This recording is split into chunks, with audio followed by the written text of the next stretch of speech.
국회 봉쇄 안에서 대통령이 칭찬을 했다.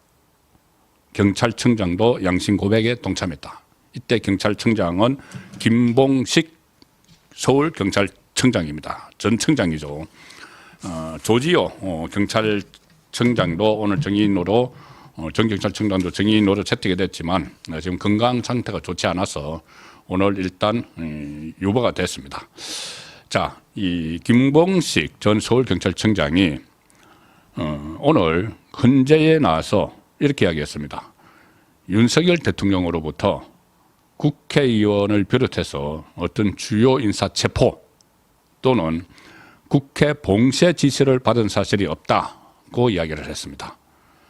그리고 비상계엄이 해제가 된 이후에 윤석열 대통령으로부터 전화를 받았는데 칭찬을 했다. 격려를 했다. 왜? 국회의원들을 봉쇄하지 않고, 이제 정문을 그때 이제 처음에 차단을 했었죠. 국회의원들을 출입을 봉쇄하지 않고 출입을 시켜줘서 그 국회의원들이 본회의장에 갈 수 있었기 때문에 비상계엄이 조기에 빨리 잘 끝난 것 같다. 고 격려를 했다는 겁니다. 이 말이 무슨 말입니까? 그리고 이 처음에 이 경찰이 이 국회 정문을 봉쇄를 했다. 그래서 무슨 뭐 의원석은 담을 넘어 들어갔다고 뭐 이야기하고 거기 국회 담 사람 키 절반밖에 안 됩니다. 저쪽으로 돌아가면은 그거 넘어갔다고 뭐 사진으로 뭐 홍보를 하고 뭐 이재명은 뭐 불숲에 숨어 있었다고 하고 하는데 그 처음에 결정은 조지호 경찰청장과 김봉식 서울경찰청장 본인들이 판단을 해서 그렇게 한 것이고 나중에 이것을 해제를 하면 봉쇄를 하면 안 된다고 해서 다 풀어줘서 국회의원들이 들어갈 수 있었고 그래서 계엄 해제 의결을 했다. 자, 그렇다면은 처음부터 윤석열 대통령이 이걸 장기적으로 끌고 갈 생각으로 한 게 아니라는 게 드러나는 것이죠. 자연스럽게 다 이제 헌법에 보장된 대로 계엄을 선포를 하는데 계엄을 왜 선포하느냐? 경각심이라는 이야기를 했죠. 경각심. 그래서 지금 오늘 메시지 계엄이라는 이야기도 나왔습니다. 메시지를 전달하기 위해서 어떤 메시지냐? 이재명과 민주당 그리고 이른바 반국가 세력이 특히 이재명이 자기의 사법위기에서 어떻게 하든 벗어나 보려고 국정을 마비시켰다. 국정을 마비시켜서 나라가 안 돌아간다. 2년 반 동안.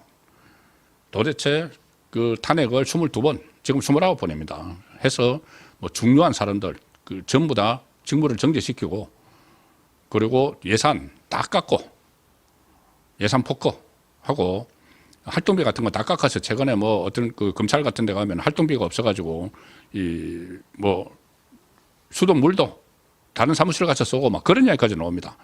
국가 기관을 그렇게 만들어 놓은 거죠.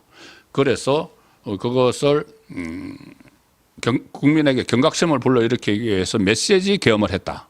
자, 그러면 메시지 계엄이면은 정말 경고를 하기 위한 거면은 국회를 막 봉쇄를 해서 장기적으로 끌고 가면 안 되죠. 그러면 말과 행동이 다른 거죠. 그런데 실제로 김봉식 경찰청장의 이야기는 국회 자체를 봉쇄 하다거나 주요 인사를 체포하라는 지시 없었다. 이렇게 이야기를 하는 겁니다. 이 이야기는 뭐와 또 비슷한가 하면은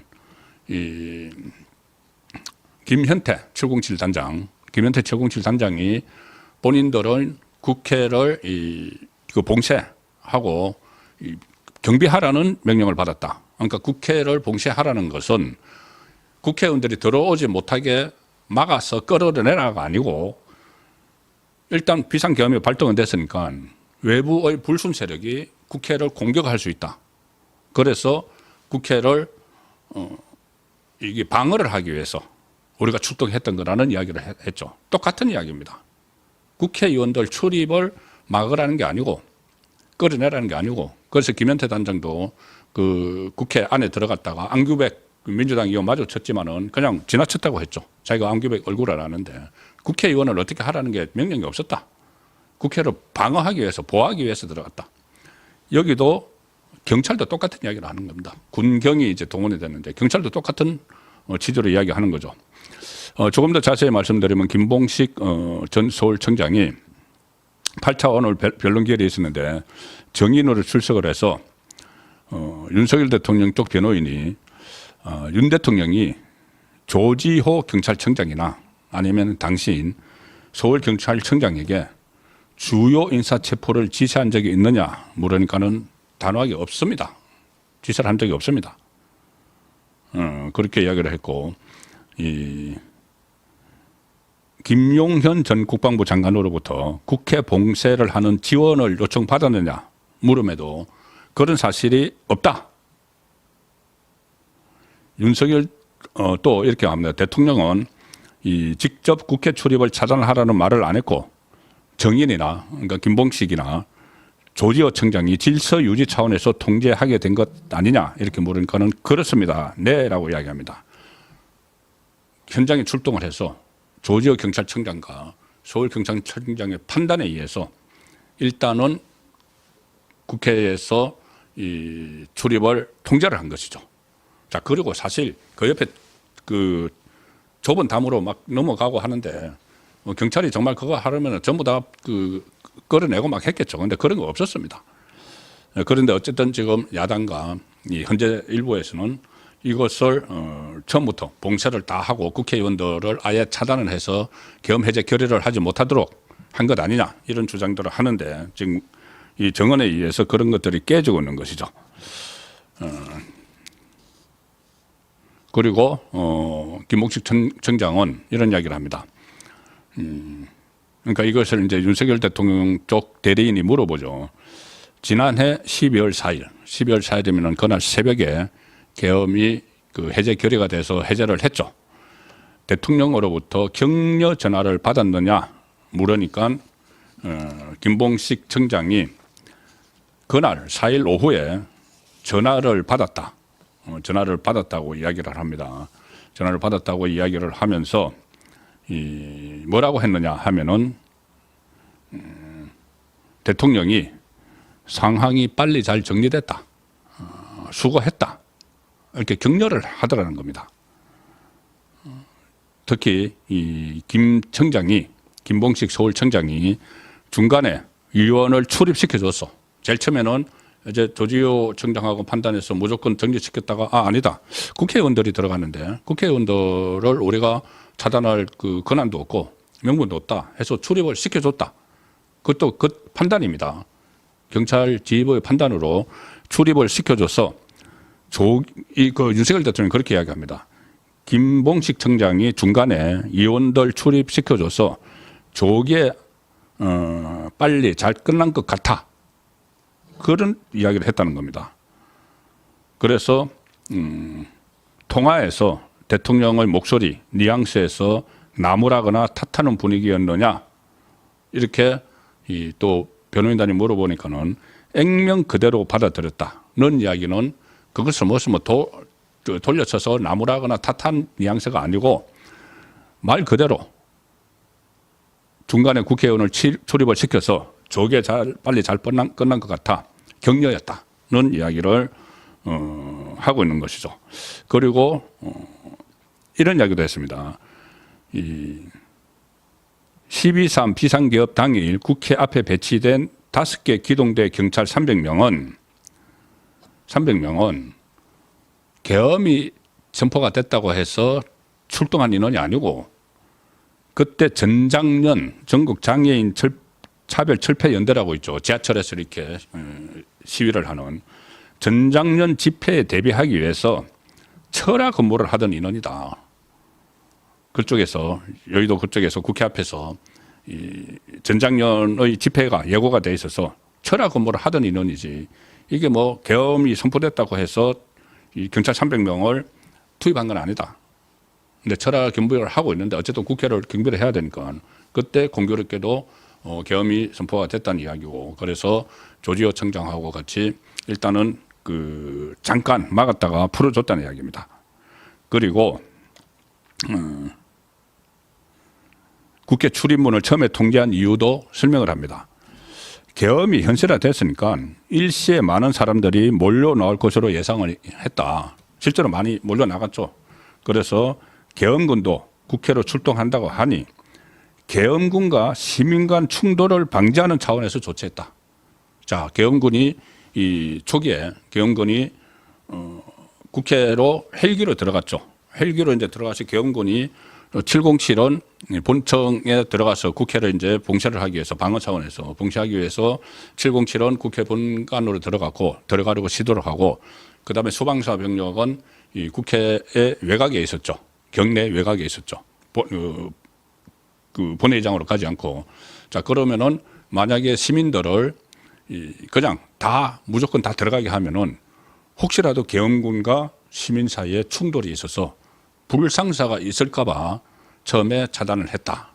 차단을 했는데 나중에 국회의원들은 다 들어가도록 했다는 이야기면은 어떻게 보면은 이것이 일종의 충돌을 막기 위한 그런 조치였고 또 심지어 그러면은 이 국회 본회의장에 있던 그때 요원들 707 요원들을 빼내라고 처음에 지시를 받았다고 제일 처음에는 특전사령관 각종관이 그렇게 정언을 했죠. 그 유튜브에 나와서 했죠. 김병주 유튜브에서. 자 그러면은 그때도 충돌을 막기 위해서 병력을 빼낸 거고 빼내라고 지시를 한 거고 국회의원들을 끄집어내라고 한 게 아니고 그걸 빼내라고 지시를 한 것이고 그리고 또 이 경찰이 출입문을 초기에 봉쇄한 것도 불상사를 막기 위해서 했다. 자 이렇게 연결이 되는 겁니다. 물론 일부에서 반대되는 진술도 오늘도 나왔습니다. 오늘도 나왔지만은 그렇다면은 그 반대되는 진술이 검찰 조서에서 했던 이야기들일 텐데 오늘 그 수방사 제1경비단장인가요? 조성현인가? 제1경비단장이 의원들을 끌어내라는 지시를 받았다고 주장을 했습니다. 그런데 검찰 조서에 그런 것들이 들어가 있죠. 들어가 있는데 검찰 조서에서 윤석열 대통령이 이진우 수방사령관에게 전화를 해서 4명이 일개조로 해서 국회의원들 1명씩을 전부 다 이렇게 끄집어내라. 4명이 하나씩을 덜쳐 메고 나와라. 이런 지시를 했다. 이게 검찰 조서에 들어가 있습니다. 그리고 또 총을 쐈으라도 문을 부수고 들어가서 끄집어내라. 이게 검찰 조서에 들어가 있습니다. 이진우에게 윤석열 대통령이 지시를 했다고. 그리고 2차, 3차 계엄령을 하면 되니까는 계속 진행해. 이렇게 들어가 있다고 합니다. 그러면은 검찰에서는 누군가에게 뭐 말을 들었든지 아니면 유도 신문을 해서 그것을 적어놨겠죠. 그런데 이진우 사령관은 그 검찰 조서 대부분은 내가 모르는 사안이라고 이야기를 했습니다. 지시를 받은 적이 없다는 이야기죠.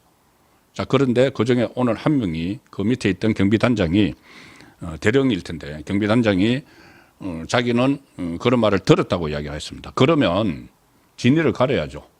어떻게 진위를 가려야 됩니까? 이진우 다시 불러야죠. 헌재에. 지금 헌재에서 빨리빨리 끝내려고 하는데 이렇게 상충된 부분이 있으면 이진우 부르고 그 조성현 이 일경비단장도 불러야죠. 자, 그런 절차를 거치지 않고 막 끝내려고 하는데 어쨌든 지금 그 말씀드린 대로 이 충돌을 막기 위한 그런 조치들이 경찰 쪽에서도 취했다는 것이 오늘 새로 나왔습니다. 그리고 또 하나가 있습니다. 하나가 더 있는데 이겁니다.